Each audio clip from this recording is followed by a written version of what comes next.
Le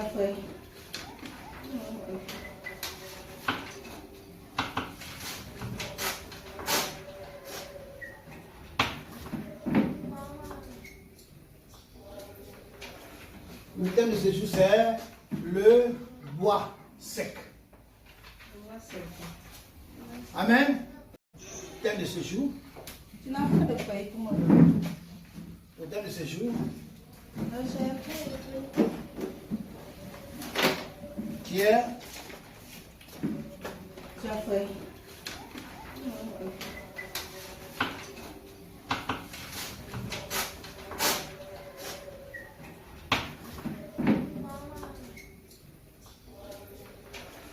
le thème de ce jour, c'est le bois sec.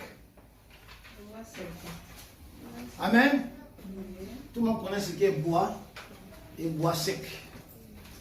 Amen. Pour cela, nous allons lire Luc 23. 23, 31. Luc 23.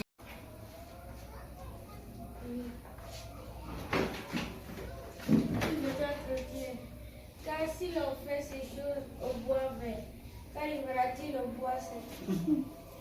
Car si l'on fait ces choses au bois vert, qu'arrivera-t-il au bois sec? Qui parlait ici?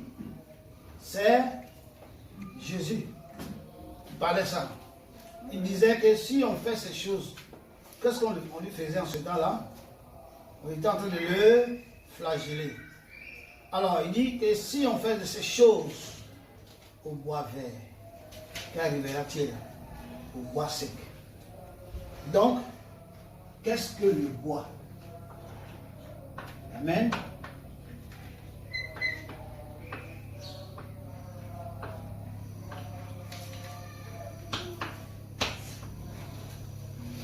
Qu'est-ce que le bois? Pour cela, nous allons lire Daniel.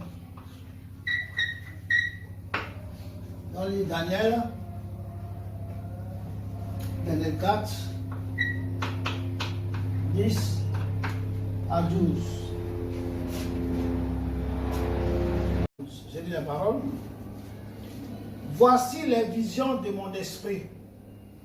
Pendant que j'étais sur ma couche, je regardais et voici, il y avait au milieu de la terre un arbre d'une grande hauteur. Cet arbre était devenu grand et fort. Sa cime s'élevait jusqu'aux cieux et on le voyait des extrémités de toute la terre. Son feuillage était beau et ses fruits abondants. Il portait de la nourriture pour tous. Les bêtes des champs s'abritaient sous son ombre.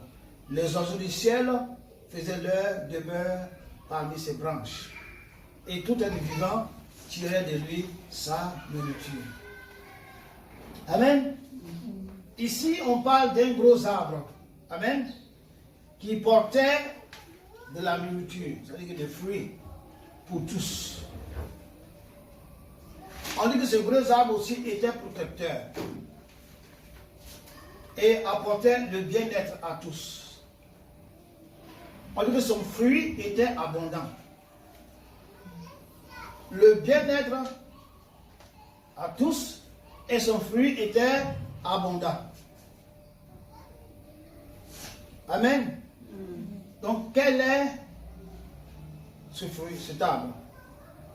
Ici, cet arbre était un homme, était une personne. Dieu appelle l'homme aussi comme quoi? Un arbre. Donc, l'arbre était un arbuste. Il pousse, il grandit, et au bout de sa croissance, il porte quoi? Du fruit. Amen. Donc Dieu, ici, représente l'homme comme un arbre. Et l'arbre doit porter quoi? Des fruits. On va continuer. Daniel 4, 21 à 22. Je lis la parole. Cet arbre dont le feuillage était beau et les fruits abondants, qui portait de la nourriture pour tous, sous lequel s'habitaient les bêtes des champs, et parmi les branches duquel les oiseaux du ciel faisaient leur demeure. C'est toi, ô roi, qui es devenu grand et fort, dont la grandeur s'est accrue et s'est élevée jusqu'au ciel, et dont la domination s'étend jusqu'aux extrémités de la terre. Amen. Ici, on dit que cet arbre-là, c'est le roi. On parle de quel roi ici? On parle du roi de Nebuchadnezzar. Amen. L'arbre dont on parle, c'est Nebuchadnezzar, le roi de Babylone. C'est de lui que Dieu parlait. Dieu a dit qu'il était un arbuste. Il a grandi. Et cet arbre qu'il est a grandi jusqu'à ce que, quel que soit là où on se trouve sur la terre, on voit l'extrémité de ses branches. Ça veut dire qu'il est un roi puissant, dont la renommée est partie jusqu'à même en dehors de son royaume, jusqu'aux extrémités de la terre. Et tout le monde venait à Babylone pour se procurer de la nourriture. Tout le monde venait à Babylone pour trouver un toit, pour le bien-être. Amen. Il était un grand arbre, donc un grand roi. Amen. Et à son apogée, qu'il était devenu grand, et il produisait beaucoup de fruits, beaucoup de biens sortaient de Babylone. Et les gens admiraient Babylone. C'était un grand royaume avec un grand roi qui faisait peur aussi. Amen. Donc le fruit qu'il apportait pour son peuple, et aussi il avait une grande domination. Donc Dieu a toujours représenté l'homme par un arbre. Pas toujours, mais dans une grande partie, Dieu représente l'homme par un arbre. Depuis l'Ancien Testament jusqu'au Nouveau Testament, Dieu considérait l'homme comme un arbre, même un peuple. Il prenait tout un peuple pour dire que c'est un arbre. On nous dit l'arbre du Sénégal. On prend le peuple du Sénégal. Amen. Donc, il considère aussi tout un peuple comme un arbre. On va lire dans Ézéchiel.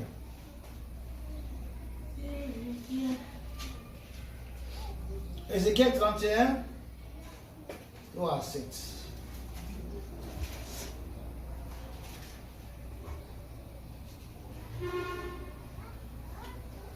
Ézéchiel 31, 3 à 7.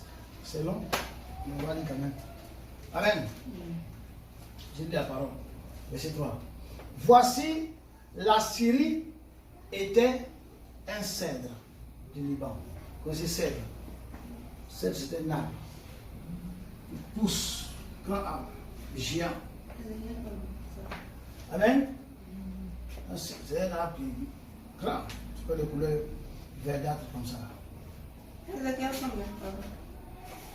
C'était 31. On va écouter. 3 à 7. Voici, la Syrie était un cèdre du Liban. Ses branches étaient belles. Son feuillage était touffu. Sa tige était quoi? Élevée. Et sa cime se lançait jusqu'au milieu des pères rameaux. Ses eaux l'avaient fait croître. L'abîme l'avait poussé en hauteur. L'abîme l'a fait pousser en hauteur. Quand on parle de l'abîme, on parle ici de la profondeur de la terre. Donc, il tirait sa sève de la profondeur de la terre. Amen. Que cette sève-là nous fait grandir en hauteur. Tu deviens grand arbre. Pas de la Syrie. Des fleuves coulaient autour du lieu où il était planté et envoyaient leurs rameaux à tous les arbres des champs. Leurs canaux à tous les arbres des champs. C'est pourquoi sa tige s'élevait au-dessus de tous les arbres des champs. Ses branches avaient multiplié, ses rameaux s'étendaient par l'abondance des eaux qu'il avait fait pousser. Tous les oiseaux du ciel nichaient dans ses branches. Tous les bêtes des champs faisaient leurs petits sous ses rameaux. Et de nombreuses nations habitaient toutes à ce monde. C'est sous son influence. Amen. Donc on parlait aussi de la Syrie qui était un grand peuple, qui était comme un cèdre, qui nourrissait aussi beaucoup de personnes, qui dominait sur beaucoup de peuples. Et qu'il y avait de l'abondance là-bas. Il y avait de l'eau. Et à cause de cette eau-là, ce pays-là était devenu un grand cèdre, devenu un grand pays. Ici, Dieu a considéré tout un peuple comme quoi? Un arbre. Comme il a considéré un seul roi, ça comme quoi? Un arbre. Amen. Donc Dieu il considère l'homme comme un arbre. Jésus-Christ lui-même s'est représenté comme un arbre. Amen. Il s'est devenu un arbre. On va lire ça dans Jean 15.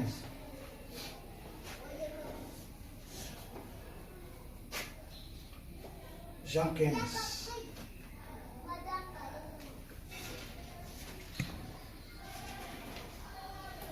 Jean 15, verset 1.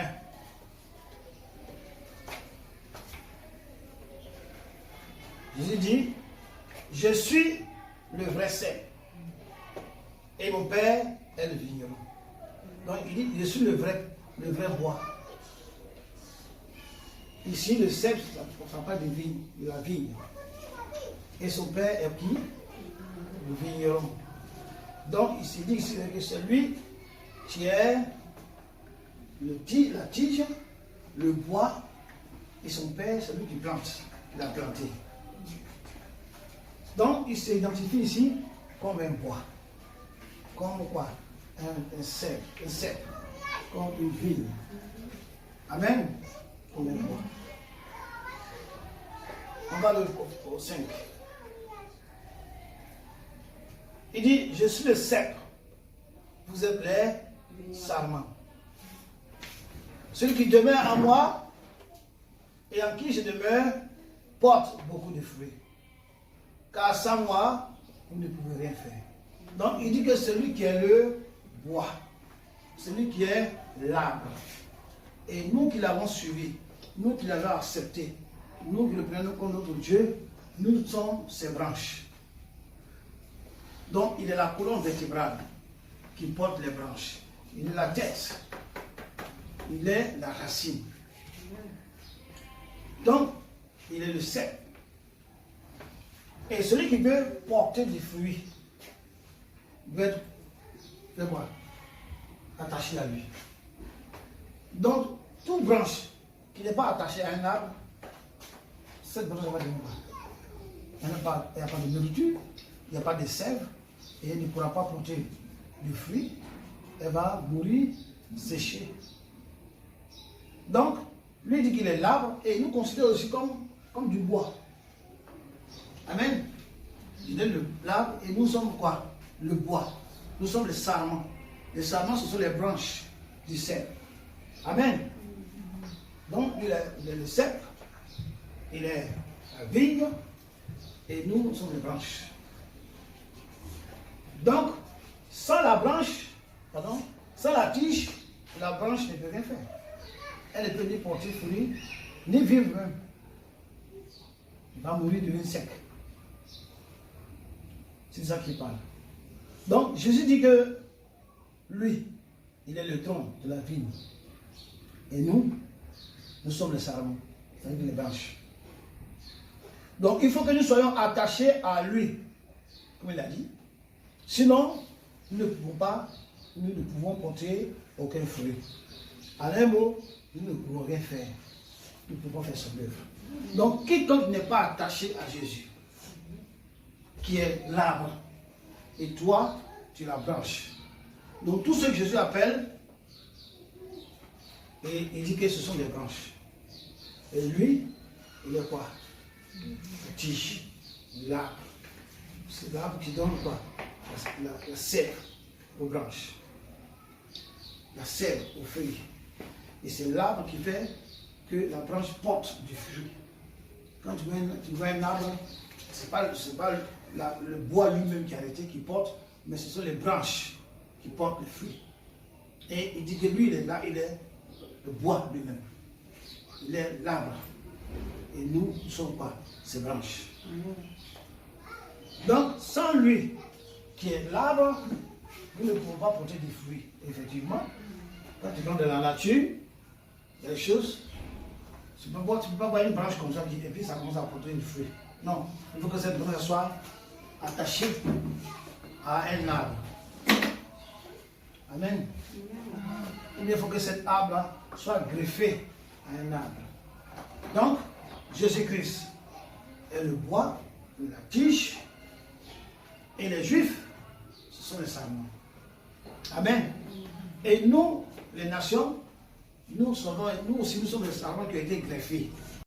Mais ils sont venus nous greffer là-bas. Ils sont venus mettre la branche que nous sommes venus nous attacher. Ça va nous greffer à l'arbre. Pour qu'on puisse devenir vert. Pour qu'on puisse porter du fruit. C'est ça qui parle. Donc, il faut que nous soyons attachés. Sinon, nous ne pouvons porter aucun fruit. En un mot, nous ne pouvons rien faire. Nous ne pouvons pas faire son œuvre. Nous sommes sans œuvre. Donc, un arbre doit porter du fruit. Dans le cas contraire, il est quoi? Inutile. Un arbre qui ne porte pas, qui ne donne pas de fruits. Un arbre doit donner du fruit. Et ses branches doivent porter ce fruit-là. Mais si l'arbre lui-même, il n'a aucun fruit, il ne donne pas de fruits. Les branches ne portent pas, il ne peut pas porter. Donc l'arbre qu'il est, lui, il donne le fruit. Mais nous sommes les sarments, nous sommes les branches. Ce fruit qu'il donne, c'est nous qui allons le porter. Parce qu'il est greffé à lui. Parce qu'étant des branches, nous devons porter les fruits. Amen. On étudie dans Jean 15, alors verset 6, verset 8, pardon. Verset 8. C'est ainsi que mon Père sera glorifié et que vous serez mes disciples. Donc nous sommes censés porter beaucoup de fruits. Donc Jésus-Christ, il donne la semence, qui est la parole. Il donne la semence, qui est aussi l'esprit, qui est la sève. Amen. Qui est la sémence. Il donne ça. Et nous qui sommes greffés à lui, nous qui sommes les branches, la sève qu'il donne, l'esprit, la sémence qu'il donne, nous devons le recevoir et porter les fruits qui viennent de cette sève-là. Amen. Ouais. La sève, c'est la nourriture de l'arbre. Oui, ça vient du fumier, ça vient d'une terre riche, on appelle ça la sève. Quand tu mets ça, quand tu mets l'eau là va dans la terre. Et cette eau-là va créer une substance qu'on appelle la sève. Et que cette substance-là, que les branches, que les racines là, vont tirer pour amener ça là dans le cœur de l'arbre. L'arbre, il a quoi? 3 parties aussi. Il a l'écorce, le bois même, et il a le cœur. Donc, la sève qui est produite dans la terre consomme une substance nutritive pour l'arbre. Alors, cette sève-là va monter dans le bois au travers des racines. Donc les racines ont deux rôles. Le premier rôle, c'est de maintenir l'arbre sur la terre. Donc, quand le vent vient, quand les intempéries viennent, que l'arbre ne tombe pas. Amen. Et que la sève permet à l'arbre de grandir, de devenir costaud, afin que quand il y a les intempéries aussi, que l'arbre ne casse pas. Amen. Donc, toutes ces choses-là, ça vient de la sève. C'est la sève qui fait grandir l'arbre. La sève qui fait porter, qui donne les fruits et que les branches les portent. Amen. Donc Jésus dit qu'il est l'arbre. Et nous sommes les branches, les sarments. Donc si on n'est pas branché à lui, si on n'est pas attaché à lui, si on n'est pas greffé à lui, on ne recevra non seulement aucune sève, aucune nutrition, aucun aliment, et on va mourir. Un corps qui n'est pas nourri, il meurt. Amen. Donc, c'est ce qu'il dit. Et il dit que si on est maintenant greffé à lui, si nous sommes ses branches, lorsque nous allons porter beaucoup de fruits, c'est là que son Père sera glorifié, sera content. Les fruits dont il parle ici, il y a les âmes. Amen. Et il y a aussi le comportement. Amen. Le comportement, tout ça, ça fait partie des fruits. L'amour, par exemple, est un fruit. Si tu n'es pas reçu Jésus, tu n'es pas attaché à Jésus, tu ne peux pas porter l'amour. Tu ne peux pas produire l'amour. L'amour vrai, l'amour réel. Tu ne peux pas. Amen. On va aller à verset 6. Jean 15 toujours. Si quelqu'un ne demeure pas en moi, il est jeté dehors, comme les sarments. Et il sèche, puis on ramasse les sarments et on les jette au feu. Et il brûle. Donc il dit que si quelqu'un demeure en lui, et que si tu es attaché à lui, si tu es greffé à lui, que tu ne portes pas de fruits, on va t'arracher, on va te débrancher de lui, on va te dégreffer de lui, on va t'enlever de lui. Et tu vas sécher. Parce que tu ne portes pas de fruits. Et tout sarment, toute branche qui n'est pas pour un arbre meurt. Et lorsque ces branches-là meurent, qu'est-ce qu'on fait? On la met au feu, et puis il brûle. Il disparaît, devient comme de la cendre. Et ils sont dans le néant. Amen. Donc c'est ce qu'il dit ici. Et quiconque qui est branché à lui, qui est attaché à lui, qui est, on appelle ça, greffé à lui, tu dois obligatoirement porter des fruits. Si tu ne portes pas de fruits, on va retirer cette branche-là, elle va sécher, on va la mettre au feu, on va brûler. En un mot, si tu es en Jésus, tu dois porter des fruits. Tu dois d'abord le fruit comportemental, qui commence par l'amour, et d'autres fruits qui sont les âmes, qui doivent gagner, qui sont l'œuvre de Dieu. Amen. Les âmes et l'œuvre de Dieu. Tu dois avoir ça beaucoup. Donc si tu n'as pas gagné d'âme, si tu n'as pas d'œuvre, on dit que tu seras retiré du Seigneur. Tu n'entreras pas dans la maison de Dieu. Tu seras jeté dehors. Dehors, où il se trouve les ténèbres. Dehors, où se trouve la géhenne. Tu vas brûler. Donc, comme le sarment sec est brûlé, de même, une personne qui ne porte pas de fruits sera brûlée. C'est de ça qu'il s'agit ici. Au verset 6. C'est de ça qu'il s'agit. Donc, une personne qui a Jésus qui ne porte pas de fruits devient inutile. Voilà. Donc, en réalité, qu'est-ce qu'un bois sec? Donc, un bois sec, selon Dieu, est un arbre sans fruits. Un bois sec est un arbre sans fruits ou une branche sans fruits. Sans fruits, le bois sec. Un arbre est un homme. Un arbre sec est un homme sans fruit et sans Dieu.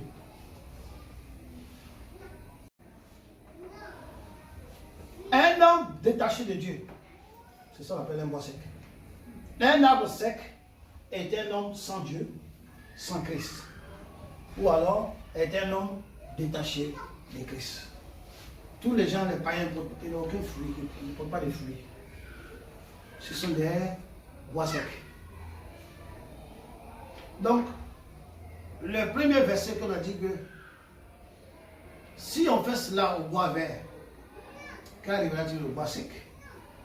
Jésus est en train de leur dire que moi je suis le bois vert. C'est moi qui suis l'arbre. C'est moi qui suis qui est la sémence. C'est moi qui ai la vie. Et moi qui ai la vie, moi qui donne la vie, on me fait ces choses. Et vous qui n'avez pas la vie, et vous qui n'avez pas l'esprit, et vous qui n'avez pas ne recevez pas la sève, vous qui ne pouvez porter aucun fruit, qu'est-ce qui vous arrivera à vous? Amen. Qu'est-ce qui vous arrivera à vous? Donc, un bois sec. Si quelqu'un te dit que toi tu es bois sec, et qu'il te voit comme un païen, pas rattaché à Dieu, tu es sans Christ. Tu peux être dans l'église et être sans Christ. Tu peux être dans l'église et tu ne portes pas de fruits. Toutes les branches portent du fruit, mais tu es la seule branche qui ne porte pas de fruits. Quand on regarde, il n'y a même pas de bourgeonnement. La branche, il n'y a pas de bourgeon. On dit qu'un fruit va venir. La Bible dit que si tu meurs dans ça, tu seras retranché du corps du Christ. Tu seras retranché des élus du Christ, des rachetés. Et tu seras jeté dans, comment on appelle ça, la GN. Il a donné les talents. Et le gars qui avait le seul talent qu'il allait garder. Le talent ici, c'est le don de Dieu. Le don du Saint-Esprit. Les dons du Saint-Esprit. Les dons charismatiques. Donc, d'autres ont eu 10 dons, d'autres ont eu 5 dons. Ils ont allé travailler, ils ont produit encore 5 âmes. D'autres ont eu 10 âmes. Mais l'autre dit, ah, moi je ne vais pas pécher, je vais rester comme ça. Ah, je garde le don. Je ne vais pas pécher pour pas qu'il ne me donne pas. Je garde ça. Et quand Dieu revient, c'est le seul don qu'il a donné qui est là. Dieu dit qu'il va lui arracher ce don-là, donner ça à quelqu'un. Et il va le chasser de son royaume. C'est-à-dire qu'il va le jeter en enfer. Donc, lorsque tu reçois le Saint-Esprit, selon l'œuvre que Dieu va t'accorder à toi, il te donne les dons. Donc, d'autres personnes du Saint-Esprit. Le Seigneur m'a dit que lorsque tu viens à Christ, il m'a dit que moi j'ai des dons, j'ai des dons. J'ai dit, personne n'a des dons. C'est le Saint-Esprit qui a les dons. Et comme le Saint-Esprit en toi, tu peux avoir accès à ces dons. Et pour avoir accès à ces dons, il y a un comportement. Amen. On va voir tout cela après. Donc, comment on peut rester attaché au sceptre? Comment on peut rester attaché au sceptre? Le sceptre est qui est Christ. Parce que Dieu veut que la branche qui ne porte pas de fruits sera arrachée, jetée au feu et brûlée. La branche, c'est nous, chacun de nous. Maintenant, comment la branche va rester? Comment faire en sorte que la branche reste greffée ou collée à l'arbre pour toujours? Jean 15, verset 10. Il dit la parole. Si vous gardez mes commandements, vous demeurez dans mon amour. De même que j'ai gardé les commandements de mon Père et que je demeure dans son amour. Donc, pour demeurer en lui, pour demeurer dans l'amour de Jésus, pour demeurer attaché au sceptre, pour recevoir la sève du sceptre, pour recevoir l'esprit du sceptre, pour recevoir tout ce qu'il faut pour porter les fruits. Et il faut faire quoi? Respecter les commandements. Amen. Il faut garder les commandements. Tu ne peux pas prendre un manguier, prendre sa branche, va aller greffer ça sur le palmier. Tu ne peux pas marcher. Tu ne peux pas prendre une branche de cocotier et aller greffer ça sur un manguier. Tu ne peux pas aller. Donc, pour rester branché, attaché, greffé au sceptre, il faut se comporter comment le sceptre se comporte.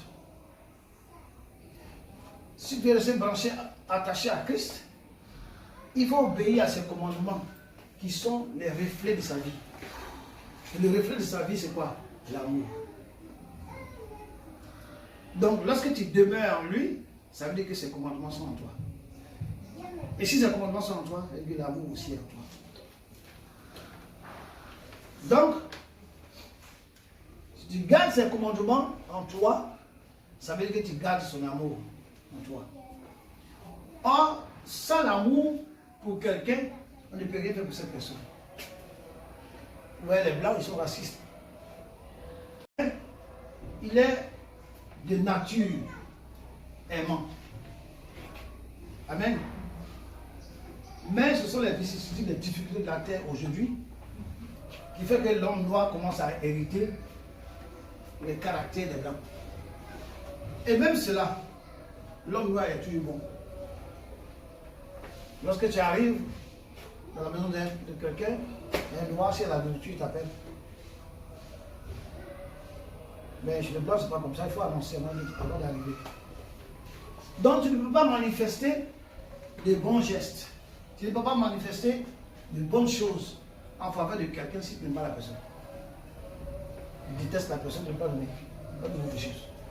Donc pour que nous puissions recevoir des Christ, nous devons prendre ces commandements qui sont les comportements qui émanent de lui, les comportements qui sont en lui.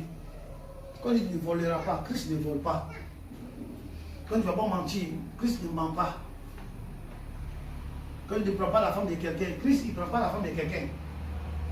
Donc, ce qui nous donne ces commandements-là, c'est sa manière de se comporter qui nous donne comme ça. Quand quelqu'un vient chez toi, toi tu mets ta tête là où on met la tête au coussin. Et là, quand il vient chez toi, il met sa tête où on met les pieds. Il dit, hey, ici là, vraiment, je t'aime bien. Mais ici, c'est ici, on met la tête. Et toi, tu dis, non, moi je vais mettre les pieds ici, je vais mettre la tête ici, là. Il dit, mon frère, ce sont les sorciers qui mettent la tête là-bas. Si tu ne peux pas mettre la tête ici, ils sont les chemins. C'est la même chose avec Jésus. Si tu veux que Jésus t'aime, tu veux que Jésus se comporte avec toi, et tu fasses donner de la sémence pour que tu puisses porter des fruits, tu dois respecter la manière que lui veut qu'on vive. Et la manière que lui veut vivre. Il veut que tu vis comme ça. Quand tu vis comme ça, ça veut dire que tu l'aimes. Ce n'est pas ta manière de vivre à toi. Mais comme tu l'aimes, tu acceptes de vivre comme il dit. Pourquoi? Parce que tu l'aimes. Et lui aussi, il dit qu'il accepte la manière de vivre que son père lui a dit de vivre. Donc, il dit, gardez mes commandements. Et vous demeurez aussi dans mon amour. Donc, son commandement, son amour, pardon, se trouve dans son commandement. Si tu respectes ses commandements, ça veut dire que tu le respectes. Si tu aimes ses commandements, ça veut dire que tu l'aimes. Et comme lui, Christ a aimé les commandements de son Père, il a respecté les commandements de son Père l'aime. Donc si nous aussi on respecte ces commandements, si on les garde, si on les pratique, alors nous aussi on va nous aimer.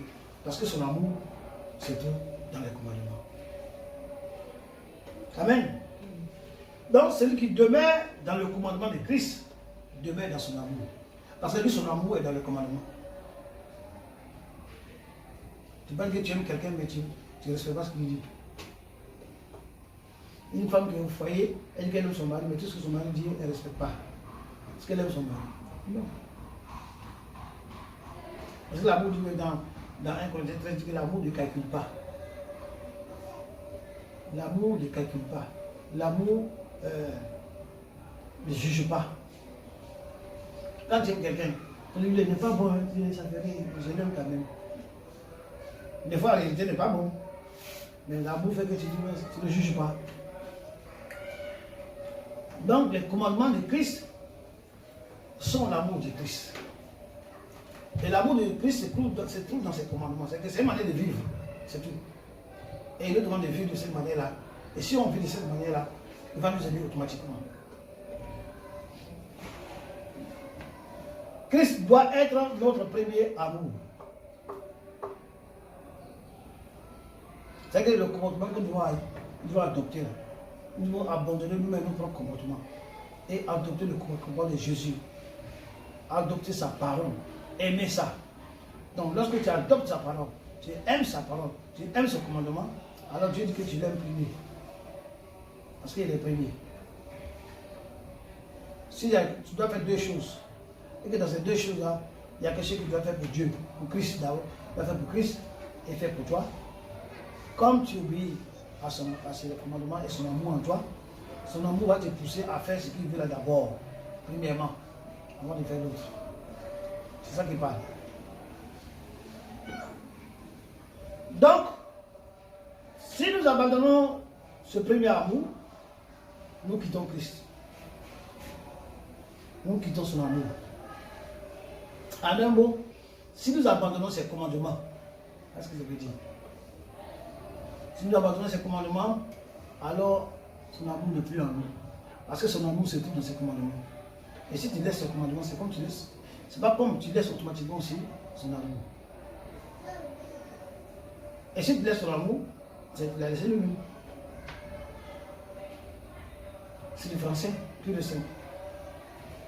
Donc tu quittes ses commandements, peut-être tu quittes Christ. Parce que si tu veux être avec lui, tu dois demeurer dans ses commandements. Tu dois appliquer ses commandements. Tu dois obéir à ses commandements. Et quand tu appliques d'obéir, son amour vient à toi maintenant. Parce que son amour est dans ses commandements. Quitter son amour, c'est accepter l'amour de l'ennemi. Il y a deux personnes sur cette terre, deux entités spirituelles. Il y a Dieu et le diable. Quand tu demeures dans les commandements de Dieu, Christ, alors tu demeures en Christ. Mais si tu abandonnes, si tu quittes l'amour de Christ, si tu quittes les commandements de Christ, alors ce sont les commandements de l'ennemi que tu vas adopter. C'est simple que ça. Les commandements de l'ennemi sont le contraire des commandements de Christ. Tant que tu demeures dans les commandements de Christ, tu as imposé les commandements de l'ennemi. Lorsque tu abandonnes les commandements de Christ, automatiquement tu rentres dans les commandements de l'ennemi. Et tu ne veux pas. C'est comme ça. Les œuvres de l'ennemi. Tu as commencé à faire les œuvres de l'ennemi. C'est Apocalypse 2, verset 4. Il dit, ce que j'ai contre toi, c'est que tu as abandonné ton premier amour. Donc, quelqu'un peut être en Christ, un matin, c'est lui qui abandonne Christ. Ça veut dire quoi? Il abandonne les commandements de Christ. Il quitte Christ. Pour être en Christ, il faut demeurer, il faut garder ses commandements. Quand tu gardes ses commandements, c'est que tu es avec lui, vous êtes ensemble. Dès l'instant où tu abandonnes ses commandements, même si tu viens à l'église, tu n'es plus avec lui. Lui non plus n'est plus avec toi. Et tu es dans l'église, l'ennemi te manipule. Pourquoi on abandonne les commandements de Christ? C'est lorsqu'on aime quelque chose plus que les commandements de Christ. Lorsqu'on préfère quelque chose plus que les commandements de Christ. Or, on fait le contraire. Lorsque tu demeures dans les commandements de Christ, ça veut dire que tu demeures dans l'amour. Aucun père ne peut refuser ce que son fils lui demande. Mais les gens veulent être avec Christ sans ses commandements. Or, si tu veux être avec lui sans ses commandements, c'est que c'est sans son amour. Et si tu n'as pas son amour, tu ne recevras rien de lui. Donc, si tu aimes quelque chose plus que le commandement de Christ, c'est quelque chose qui n'est pas dans le commandement de Christ, devient le commandement de l'ennemi. Donc en choisissant cela, tu choisis l'ennemi, même si tu viens à l'église. C'est ça que la vérité. Les gens viennent à l'église, disent, ah, Dieu ne me bénit pas, je prie, ne me bénit pas. Mais est-ce que tu as ces commandements? Est-ce que tu gardes ces commandements? Est-ce que tu pratiques ces commandements? Est-ce que tu mets en action ces commandements dans ta vie? Le plus important, que les commandements de Christ qui l'ont empêché ce matin de venir. Ça peut être la nourriture, ça peut être l'argent, ça peut être le sommeil, ça peut être une personne qui est venue rendre visite et elle n'a pas vu l'amour de Christ en premier, elle a vu l'amour de Christ en deuxième. Alors elle dit, bon, je ne vais pas aujourd'hui à cause de celui qui est venu me rendre visite. Je ne vais pas aujourd'hui à cause de ce qu'on m'a dit de venir prendre l'argent. Je ne vais pas aujourd'hui parce que j'ai sommeil. Je ne peux pas me réveiller tôt. Toutes ces choses-là ont surpassé l'amour de Christ. Ont surpassé les commandements de Christ. Quand il dit tu verras ton Dieu, c'est que tu vas l'adorer en premier. Tout chose de ta vie, c'est lui qui est premier. Parce que c'est lui qui est le Père, c'est lui qui peut te donner la nourriture, c'est lui qui peut te protéger, c'est lui qui peut te garder, c'est lui qui peut t'accorder tout ce que ton cœur désire. Mais si tu aimes quelqu'un plus que lui, va avec celui que tu aimes là, il va te donner. Amen. Va avec celui que tu aimes là, il va te donner ce que tu aimes. Donc les hommes, c'est ça. Ils préfèrent le monde que le commandement de Christ. Alors ils viennent à l'église et ils sont des hypocrites. L'hypocrite, c'est quoi? C'est celui qui montre aux gens ce qui n'est pas. Celui qui dit des choses qu'il ne pense pas. C'est un hypocrite. Celui qui pense des choses qu'il ne dit pas. C'est un hypocrite. Celui qui fait croire le contraire de quelque chose. C'est ce qu'on appelle hypocrite. Donc, c'est pourquoi Jésus Christ dit que les hypocrites ne sont pas au ciel. Parce que tous ceux qui sont au ciel, ils disent ce qui veut de leur cœur. Ils disent ce qui plaît à Dieu. Et ils font ce qui plaît à Dieu. Donc, les hypocrites ne vont pas au ciel. Quitter l'amour de Christ, c'est abandonner sa parole. Sa parole, c'est quoi? Les commandements. Quitter l'amour de Christ, c'est abandonner sa parole. Tant que la parole de Christ demeure en toi, ça veut dire que les commandements demeurent en toi. Et si les commandements demeurent en toi, ça veut dire que son amour demeure en toi. Parce que son amour est dans sa parole. Son amour est dans son commandement. C'est pourquoi il veille sur sa parole pour l'accomplir. Parce que son amour est dedans. Personne ne reçoit l'amour de Dieu en vain. Tu ne peux pas recevoir l'amour de Dieu en vain. Par rapport au film qu'on avait hier, la fille était chrétienne. Elle était catholique. Et elle fait un songe. Elle a attaché un arbre.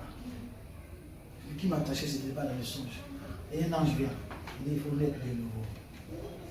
Et avant ça, elle était en train de passer dans la rue. Il y a quelqu'un qui prêchait dans la rue. Il dit, vous devez naître de nouveau pour voir la gloire de Dieu. Pour être sauvé. Et ça, elle a pensé à ce qu'elle a envoyé ça dans le songe. Et l'ange lui a apparu. Dans le songe. Il dit, il faut naître de nouveau. Mais l'ange n'a pas détaché. Un jour, c'était chez elle encore, une voiture a failli l'écraser. L'ange de Dieu apparu pour la tirer. Il a quitté sur la route et la voiture l'a pris. Et il a vu l'ange là comme ça. L'ange était spirituel, mais il a ouvert ses yeux spirituels. Il a vu l'ange. Il a vu que c'est l'ange qu'il avait vu dans le rêve. Et l'ange dit, il faut l'aider de nouveau. Donc ici, Dieu l'aime. Mais comme elle n'est pas dans les paroles de Dieu, elle n'est pas dans les commandements de Dieu, l'amour de Dieu ne peut pas agir dans sa vie. Mais Dieu l'aime.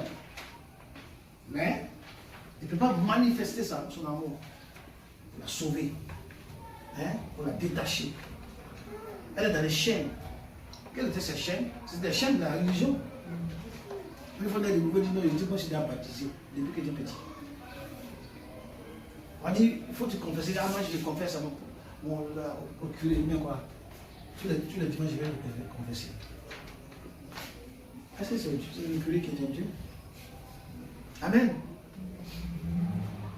On dit, il faut l'aide de nouveau. Dire, quoi? C'est quoi l'aide de nouveau? Elle discutait. Donc, elle était dans les chaînes de la religion. Elle croyait être avec Jésus. Dès que Jésus l'aime, elle croyait être avec Jésus, mais elle n'était pas avec Jésus. Et dans le rêve, Jésus était incapable d'enlever les chaînes. C'est des grosses chaînes. De lui enlever ces grosses chaînes. Pourquoi? Parce qu'elle n'était pas dans la parole de Jésus. Elle n'était pas dans les commandements de Christ. Et l'amour de Christ ne peut pas agir en elle. Parce que si tu es dans l'amour de Christ, si tu es dans l'amour, tu pratiques les commandements, sa parole, et comme sa parole est de son amour, alors son amour en toi, et son amour te protège. Donc elle ne peut pas recevoir. Elle disait Jésus, Jésus. Mais partout où elle te posait ses diplômes, ses CV pour travailler, dans plusieurs entreprises, on dit, eh, c'est bien, ouais, vraiment ça là, c'est tout. On va t'appeler dans 2 jours. 2 jours, on dit non, on va appeler quelqu'un d'autre. Jusqu'au jour où elle a accepté d'être bien de nouveau. Le même jour, on l'a appelée. Elle ne s'est pas encore baptisée, hein. Elle a accepté. Ah, je donne de nouveau, j'accepte. Donner d'esprit. Elle a accepté ça ce mois-là. On l'a appelée pour venir travailler. Donc l'amour de Dieu, c'est l'amour de Dieu qui fait ça. Mais comme elle a dit, donc, à partir de Jésus, j'accepte la nouvelle naissance, bien qu'elle n'ait pas encore baptisée, le fait d'accepter déjà, Dieu est déjà d'accord avec elle. Et il a agi déjà pour le travail. Donc, son amour se trouve dans le commandement. Et si tu as ce commandement en toi, donc son amour est à toi. Et son amour fait le travail. Amen. C'est quand que Dieu est la parole. Le commandement ne va pas. La parole ne vole pas. C'est ça que la parole. C'est la parole. C'est ça que Dieu. Et quand tu obéis à ça, l'amour de Dieu agit en toi. Amen. Donc celui qui aime Christ aime sa parole. Matthieu 22. Celui qui aime Christ aime sa parole. Celui qui n'aime pas Christ n'aime pas sa parole. Christ dit ne vole pas. Comme tu l'aimes, tu obéis à cela. Christ dit ne commets pas la fornication. Comme tu aimes Christ, tu obéis à cela. 22 combien? Matthieu 22. Verset 37 à 38. Il dit, cherche un mari. Soit marie-toi, sois marié et viens avec ton mari. Comme tu aimes Christ, tu obéis à cela. Ne triche pas au travail. Ne triche pas à l'école. Ne mens pas. C'est dans les commandements. Et comme tu as les commandements, toi, tu ne le fais pas. Et quand tu ne le fais pas, c'est que tu manifestes ton amour vis-à-vis de Dieu.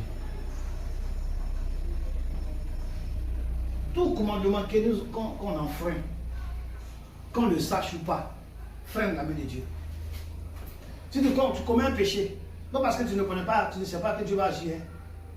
Si tu fais comme un péché et que tu ne le sais pas, Dieu va te révéler cela par une personne, par une vision, par un songe, par une parole de connaissance. Il va te révéler que tu es dans le péché.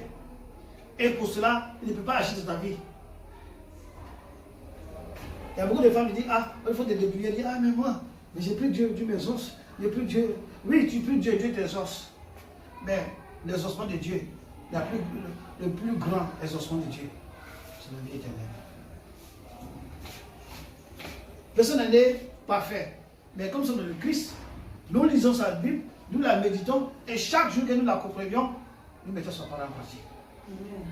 Nous comprenons sa parole et on la met en pratique. Et si on lit la parole qu'on ne comprend pas, il va venir nous le révéler dans les rêves. Si tu vois dans certaines situations de rêve, c'est Dieu qui est en train de te parler pour dire que cette situation dans laquelle tu es, j'aime pas ça. C'est contre ma parole. Et tu vas demander, on va t'expliquer. On va te donner les références bibliques. Ou bien les livres dans lesquels se trouve. Et tu vas abandonner. Quand tu vas abandonner, automatiquement l'amour de Dieu vient dans ta vie. Donc, son amour se trouve de sa parole. Si tu mets sa parole en pratique, son amour se manifeste dans ta vie. Si tu ne le mets pas en pratique, la fille dont on parlait tout à l'heure, née de nouveau, elle était innocente. Mais elle ne savait pas que ça veut dire quoi. On ne lui a jamais parlé de ça, elle ne sait même pas si ça existe. Mais ce n'est pas parce qu'elle ne savait pas que ça existe que Dieu va enfreindre sa parole pour agir dans sa vie. Tout ce que Dieu va faire, il va nous révéler son état d'être. Et lorsqu'elle va comprendre cela, elle va quitter là-bas, alors l'amour de Dieu va commencer à se manifester. Que tu connaisses le péché ou pas, ne va pas empêcher Dieu d'appliquer sa parole. Non, je ne savais pas qu'on ne devait pas faire ça. Non, même si tu ne savais pas, ce n'est pas ça qui va annuler la parole de Dieu. Les gens qui vont en enfer, les païens, ils ne savent pas ce que nous savons.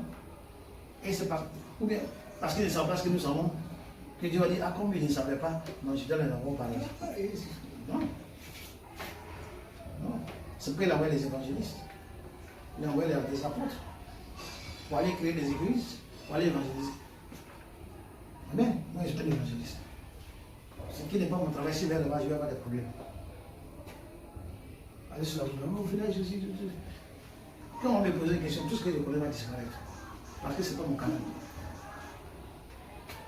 Mais quand on m'envoie dans le métier, dans l'œuvre du ministère des prophètes, tu vas devoir exceller. C'est pourquoi il faut connaître son ministère avant de commencer à travailler. Tu ne travailles pas comme ça. On dit aux gens de confirmer les gens là-bas. Quand tu viens, tu demandes au chef de chantier, je vais faire quoi? On dit, on va prendre les briques. Et à la fin de la journée, on te donne ton argent. Tu viens, tu demandes à la personne, tu crois prendre la brique dans le sable. Donc tu vas transporter le ciment. À la fin de la journée, tu dis, toi tu as fait quoi? Tu dis, moi j'ai pris le ciment. Ah, tu as pris le ciment. On revient sur la liste des gens qui devaient prendre le ciment, ton nom n'y est pas. Mais ton nom n'est pas ici. Mais j'ai pris le ciment, puis mon ton nom n'est pas ici. On n'a pas envoyé pour toi. Donc on prend la liste des personnes qui seront payées à la fin de la journée et on positionne l'argent. Et toi tu peux faire ce que les gens ont dû faire sans qu'on t'appelle. À la fin de la journée, tu dis qu'il a fait ça. On ne voit pas ton nom. Sans récompense. Il y a beaucoup d'hommes de Dieu qui seront sans récompense. Ils seront au ciel, mais sans récompense. Parce que Dieu les a appelés. Oh, la récompense là. Elle est ici, terrestre. Elle est aussi quoi? Céleste. Terrestre ici, c'est la vie dans l'abondance. Céleste, c'est passer devant le jugement de Christ. Dans les récompenses.